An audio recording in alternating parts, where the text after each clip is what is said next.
ഈ വന്നിരിക്കുന്ന എല്ലാം തെറ്റാണ്. ഇതൊന്നും ഏൽപ്പിച്ചിട്ടുമില്ല. ഒരു DC ബുക്സുകാരും ഞാൻ ഏൽപ്പിച്ചിട്ടില്ല. ഇ.പി. ജയരാജനെ പറ്റി ഓർക്കുവാണെങ്കിൽ ഒരു നിഷ്കളങ്കനായ ഒരു മനുഷ്യനല്ലേ. പുള്ളി എന്താണ് എപ്പോഴാണ് ചെയ്യുന്നതെന്ന് യാതൊരു പിടിയില്ല. എനിക്ക് ഓർമ്മ വരുന്നത് 2012 നെയ്യാറ്റിൻകര ഉപതെരഞ്ഞെടുപ്പ് നടക്കും. നെയ്യാറ്റിൻകര ഉപതെരഞ്ഞെടുപ്പ് നടക്കുമ്പം നമ്മുടെ നെയ്യാറ്റിൻകരയിലെ ശെൽവരാജ് ഇടതുപക്ഷത്തിൽ നിന്ന് ചാടി MLA ആയിരുന്നു. രാജിവെച്ചതിന് ശേഷം UDF സ്ഥാനാർത്ഥിയായിട്ട് മത്സരിക്കുന്നു. CPM-നെ സംബന്ധിച്ച് ഏറ്റവും വലിയ, ഇടതുപക്ഷത്തെ സംബന്ധിച്ച് ഏറ്റവും വലിയൊരു അടിയായിരുന്നു അത്. കാരണം ഞങ്ങളുടെ പാർട്ടിയിൽ നിന്ന് ഒരാൾ ചാടിപ്പോകത്തില്ല എന്ന് കരുതിയിരുന്ന വേളയിൽ ഒരാൾ ചാടിപ്പോകുന്നു. അവിടെ എങ്ങനെയും തോൽപ്പിക്കുക എന്നുള്ള എല്ലാ സർവ്വശക്തിയും എടുത്ത്, എനിക്ക് തോന്നുന്നു ഒരു തെരഞ്ഞെടുപ്പിലും കാണാത്ത സർവ്വശക്തിയും എടുത്ത് ഇടതുപക്ഷം പയറ്റിക്കൊണ്ടിരിക്കുക. എങ്ങനെയും ചതിയനെ തോൽപ്പിക്കുക എന്നുള്ള ഉഗ്രശപഥം നടത്തിയ ഒരു തെരഞ്ഞെടുപ്പായിരുന്നു. അങ്ങനെ ടൈറ്റായിട്ട് കേരളം ഉറ്റി നോക്കിക്കൊണ്ടിരിക്കുകയാണ് ഈ ഉപതെരഞ്ഞെടുപ്പ് സമയം. അപ്പോഴാണ് നമ്മുടെ VF അച്യുതാനന്ദൻ TP ചന്ദ്രശേഖരനെ വീട് സന്ദർശിക്കാൻ വേണ്ടി തിരഞ്ഞെടുത്തത് ഈ തെരഞ്ഞെടുപ്പ് ദിവസമാണെന്നുള്ളത്. ഈ വോട്ടിടാൻ പോകുന്ന ഓരോ വ്യക്തികളുടെയും മുന്നിൽ ഈ TV ചാനലുകളിലൂടെയെല്ലാം തെരഞ്ഞെടുപ്പ് ചിത്രമല്ല മുന്നിൽ വന്നത്. TPയുടെ വീട്ടിലേക്ക് VF അച്യുതാനന്ദൻ പോകുന്നതും അവിടുത്തെ കെട്ടിപ്പിരിച്ചിലും കരച്ചിലും ബഹളവും ആൾക്കാരുടെ മുദ്രാവാക്യം വിളിയൊക്കെയായിരുന്നു ജനങ്ങളുടെ മനസ്സിൽ പതിഞ്ഞത്. തിരഞ്ഞെടുപ്പ് വന്നപ്പം CPM വിചാരിച്ച പോലെ നടന്നില്ല. ശെൽവരാജ് വീണ്ടും തിരഞ്ഞെടുക്കപ്പെട്ടു. അത് ഉമ്മൻചാണ്ടിക്ക് ഏറ്റവും ഒരു മധുര പ്രതികാരം കൂടിയായിരുന്നു. പ്രതികാരമല്ല, ഒരു മധുരമായൊരു വിജയം കൂടിയായിരുന്നു. അത് തെരഞ്ഞെടുപ്പൊക്കെ കഴിഞ്ഞു. ആ തെരഞ്ഞെടുപ്പ് ദിവസം അങ്ങനെ ഒരു അട്ടിമറി നടന്നു. അത് അറിഞ്ഞോ അറിയാതെ VF നടത്തിയ ഒരു ഇടപെടലായിട്ട് അന്ന് മാധ്യമങ്ങളൊക്കെ വിശേഷിക്കുകയൊക്കെ ചെയ്തു അല്ലേ. VF-ന് ഇത്രയും നാളുണ്ടായിട്ട് തിരഞ്ഞെടുപ്പ് ദിവസം തന്നെ ഈ ദിവസം തിരഞ്ഞെടുത്തത് അത് പാർട്ടിയിൽ ഒത്തിരി ചോദ്യങ്ങളൊക്കെ ഉയർത്തി എന്നുള്ളതാണ്. കാലം കഴിഞ്ഞിരിക്കുന്നു. ഈ ലോക്സഭാ ഇലക്ഷൻ നമ്മുടെ ജാവ്ദേക്കറുമായിട്ട് BJPയുടെ നേതാവ് മായിട്ട് E.P. ജയരാജൻ കൂടിക്കാഴ്ച നടത്തി, സ്വന്തം വീട്ടിൽ കൂടിക്കാഴ്ച നടത്തി എന്ന് പറഞ്ഞുകൊണ്ട് വാർത്തകൾ മാധ്യമങ്ങളിലെല്ലാം നിറഞ്ഞു നിന്ന വാർത്ത. അപ്പം കോൺഗ്രസും BJPയുമായിട്ടാണ് ബന്ധം എന്ന് പറഞ്ഞുകൊണ്ട് CPM ബാധിക്കുമ്പോൾ CPM-ഉം BJPയുമായിട്ടാണ് ബന്ധം എന്ന് പറഞ്ഞുകൊണ്ട് കോൺഗ്രസും ബാധിച്ചുകൊണ്ടിരിക്കുന്ന സമയത്താണ്. കാരണം ന്യൂനപക്ഷങ്ങളുടെ വോട്ട് കൂടുതൽ, പ്രത്യേകിച്ച് മുസ്ലിങ്ങളുടെ വോട്ട് BJPയുമായിട്ട് ബന്ധമുള്ളിടത്ത് മുസ്ലിങ്ങളുടെ വോട്ട് വീഴത്തില്ല എന്നുള്ള ഒരു നിയമത്തിൻ്റെ അടിസ്ഥാനത്തിൽ ഇവർ രണ്ടുപേരും പയറ്റിക്കൊണ്ടിരിക്കുന്ന വേളയിലാണ് E.P.യും ജാവ്ദേക്കറും തമ്മിലുള്ള കൂടിക്കാഴ്ചയുടെ വാർത്തകൾ വരുന്നത്. CPM-ന് ഒരക്ഷരം മിണ്ടാൻ പറ്റില്ല. തെരഞ്ഞെടുപ്പ് സമയമാണ്, എന്ത് ചെയ്യാൻ പറ്റും? ഒന്നും ചെയ്യാൻ പറ്റത്തില്ല. തെരഞ്ഞെടുപ്പ് ദിവസം തന്നെ നമ്മുടെ E.P. ജയരാജൻ മാധ്യമങ്ങളോട് അത് സ്ഥിരീകരിച്ചുകൊണ്ട് രംഗത്ത് വരും. കാരണം സ്വന്തം വീട്ടിൽ, തൻ്റെ വീട്ടിൽ ജാവ്ദേക്കർ വന്നെന്നും സംസാരിച്ചെന്നും രാഷ്ട്രീയ കാര്യങ്ങളൊന്നും സംസാരിച്ചില്ല എന്ന് പറഞ്ഞെങ്കിലും പല ന്യായീകരണങ്ങളും നിർത്തിയെങ്കിലും അതൊന്നും തെരഞ്ഞെടുപ്പിൽ പ്രതിഫലിച്ചേയില്ല. തെരഞ്ഞെടുപ്പിൽ LDF വമ്പൻ പരാജയമേറ്റു. അതുമാത്രമല്ല കാരണങ്ങൾ, സർക്കാരിനെതിരെയുള്ള ജനവികാരം വളരെ ശക്തമായി. ഉപതെരഞ്ഞെടുപ്പ് നടക്കും. ചേലക്കര, പാലക്കാട്, വയനാടിനെ സംബന്ധിച്ച് പ്രസക്തമായ കാര്യമല്ല എന്നെനിക്ക് തോന്നുന്നു. കാരണം പ്രിയങ്ക ഗാന്ധി അവിടെ വൻ ഭൂരിപക്ഷം എത്രയാണെന്ന് അറിയേണ്ട കാര്യം മാത്രമേ ഉള്ളൂ. പക്ഷേ പാലക്കാടും ചേലക്കരയും, പ്രത്യേകിച്ച് ചേലക്കര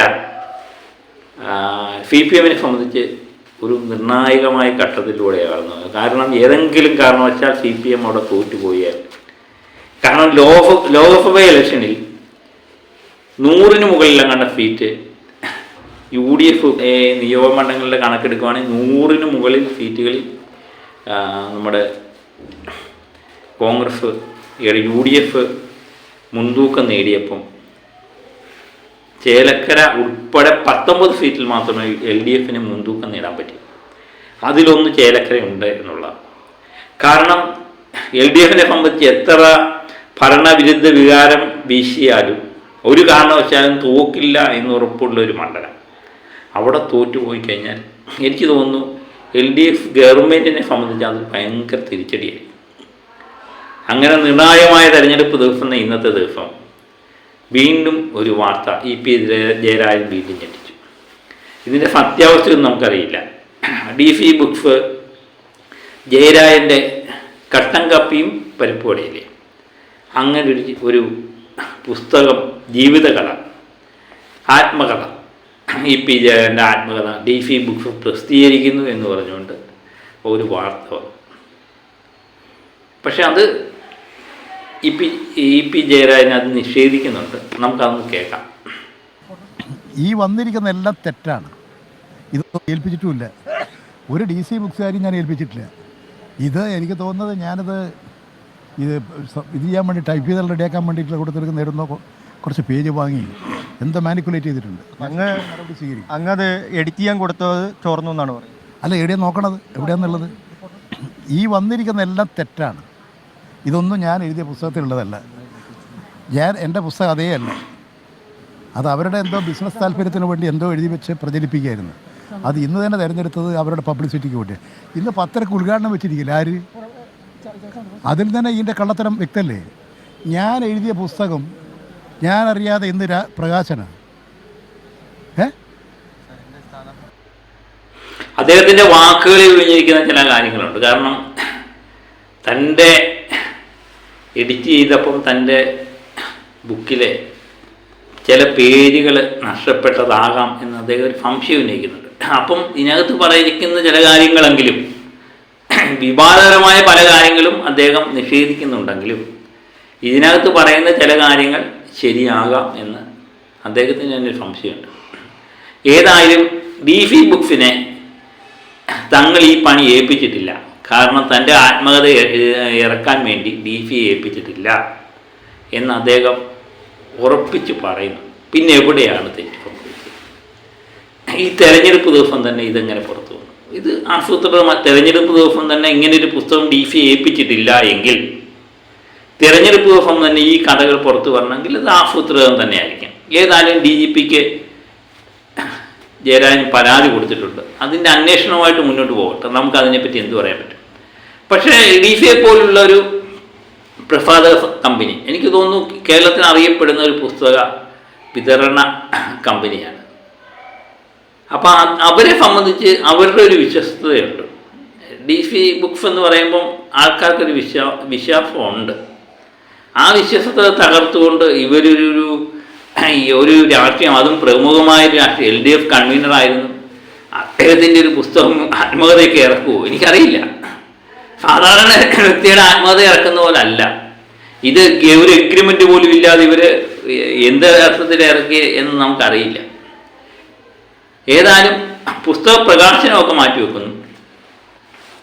ഇത് എഗ്രിമെൻ്റ് ഒന്നുമില്ലാതെ ഈ DCയെ പോലുള്ളൊരു പ്രസാധക കമ്പനി ഇത് ഇറക്കിക്കഴിഞ്ഞാൽ അവരുടെ വിശ്വസ്തത തന്നെ തകർന്നു പോകുന്നതാണ്. അപ്പം അവരെന്താണ്, അതോ തെരഞ്ഞെടുപ്പ് സമയമായതുകൊണ്ട് ഈ ജയരാജ് ഇങ്ങനെ പറഞ്ഞൊഴിഞ്ഞതാണോ എന്നറിയില്ല. ഏതായാലും ഇങ്ങനെ ഒരു പുസ്തകം നിലവിലുണ്ടോ എന്നുള്ളത് അറിയില്ല. ജയരാജ് ഏതായാലും ഒരു ആത്മകഥ എഴുതുന്നുണ്ട് എന്നുള്ളത് സത്യമാണ്. അതാർക്കാണ്, മാതൃഭൂമിക്കാണോ DCക്കാണോ കൊടുത്തിരിക്കുന്നത് എന്നും അറിയില്ല. ജയരാജൻ DCയുമായിട്ട് സംസാരിച്ചിട്ടുണ്ട്. മാതൃഭൂമിക്ക് കൊടുക്കാനാണ് താല്പര്യം എന്നും ജയരാജൻ പറയുന്നത് കേട്ടു. ഏതായാലും ഇത് ഒന്നുമില്ലാതെ DCയെ പോലുള്ളൊരു വിതരണ കമ്പനി, ഒരു പുസ്തക കമ്പനി ഇങ്ങനൊരു വാർത്ത പ്രസിദ്ധീകരിക്കുമോ? എനിക്ക് സംശയമാണ് കേട്ടോ. കാരണം നമ്മളങ്ങനെയൊന്നും കണ്ടിട്ടില്ല. അതുപോലെ പ്രസിദ്ധമായ ഒരു ഇത് എന്ന് പറഞ്ഞാൽ ഭയങ്കര കേസാണ്. കെട്ടിച്ചമച്ച പുസ്തകം, ആത്മകഥ തന്നെ നമ്മൾ പലതും കേട്ടിട്ടുണ്ട് കേട്ടോ. ഈ തെരഞ്ഞെടുപ്പ് സമയത്ത് നോട്ടിൻ്റെ കഥകൾ കേട്ടു, സ്പിരിറ്റിൻ്റെ കഥകൾ കേട്ടു, മന്ത്രി പട്ടികജാതിക്കാർക്ക് മന്ത്രിസ്ഥാനം നഷ്ടപ്പെട്ടതിനെ പറ്റി കേട്ടു. അങ്ങനെ പല വിവാദപരമായ പല പ്രസ്താവനകളും ഒക്കെ കേട്ടു. അപ്പം ഇല്ലാത്ത ഒരു എന്താ പറയുന്നത് ആത്മകഥ ഉണ്ടാക്കിയതും നമ്മൾ കേൾക്കേണ്ടി വന്നു അല്ലേ? ഇതിൻ്റെ സത്യം എന്താണ്, കള്ളം എന്താണെന്ന് നമുക്കറിയില്ല. കാരണം ഇതിൻ്റെ ഓരോ ഇ.പി. ജയരാജൻ്റെ ബോഡി ലാംഗ്വേജും ഒക്കെ കാണിക്കുന്നത് ഇതിനകത്ത് കുറച്ച് പേര് ഏതായാലും ഈ പുസ്തകത്തിൽ തന്നെ ഉണ്ട് എന്ന് ഏകദേശം നമുക്ക് തോന്നുന്നു അദ്ദേഹത്തിൻ്റെ സംസാരത്തിൽ നിന്ന്. ഇനി അദ്ദേഹം കൊടുത്തിട്ടുണ്ടോ ഇല്ലയോ എന്നൊന്നും അറിയില്ല. കൊടുത്തിട്ടില്ലെങ്കിൽ കൊടുക്കാതെ പ്രസിദ്ധീകരിച്ചുവെങ്കിൽ അത് ഏറ്റവും വലിയ തെറ്റാണ്. അതിന് ശിക്ഷ, അതിൻ്റെ ഡെഫിനേഷനോ അതിൻ്റെ വഴിക്ക് തന്നെ പോട്ടെ. അപ്പം ഏതായാലും ഈ പ്രാവശ്യത്തെ തെരഞ്ഞെടുപ്പ് വരുമ്പോഴും തെരഞ്ഞെടുപ്പ് സമയത്താണ് ഓരോന്നും. ഒരു പക്ഷേ ഇ.പി. ജയരാജനെ അറിഞ്ഞുകൊണ്ട് തൻ്റെ LDF കൺവീനർ സ്ഥാനം എടുത്തു കളഞ്ഞതിൽ ഇ.പിക്ക് വല്ലാത്ത അമർഷമുണ്ട്. അദ്ദേഹം അത് പലതവണ പലപ്പോഴും പ്രകടിപ്പിച്ചിട്ടുള്ളത്. അത് പ്രധാനമായിട്ട് പറയുന്ന ഒരു സംഗതി എന്ന് പറയുന്നത് പിണറായി വിജയൻ സർക്കാർ, ഈ സർക്കാർ വളരെ മോശമായിട്ടാണ് അദ്ദേഹം പറയുന്നതായിട്ടാണ് വാർത്തകളൊക്കെ വരുന്നത്. അപ്പോൾ ഇദ്ദേഹത്തിൻ്റെ ചില അഭിപ്രായങ്ങൾ ഈ പുസ്തകത്തിലൂടെ തുറന്നു പറയുന്നു. അത് തെരഞ്ഞെടുപ്പ് സമയത്താണെന്ന് കേൾക്കുന്നു. ബാക്കിയുള്ള കാര്യങ്ങൾ പിന്നെ സംസാരിക്കാം. മറ്റൊരു വിഷയമായി വീണ്ടും എത്താം. Okay, by.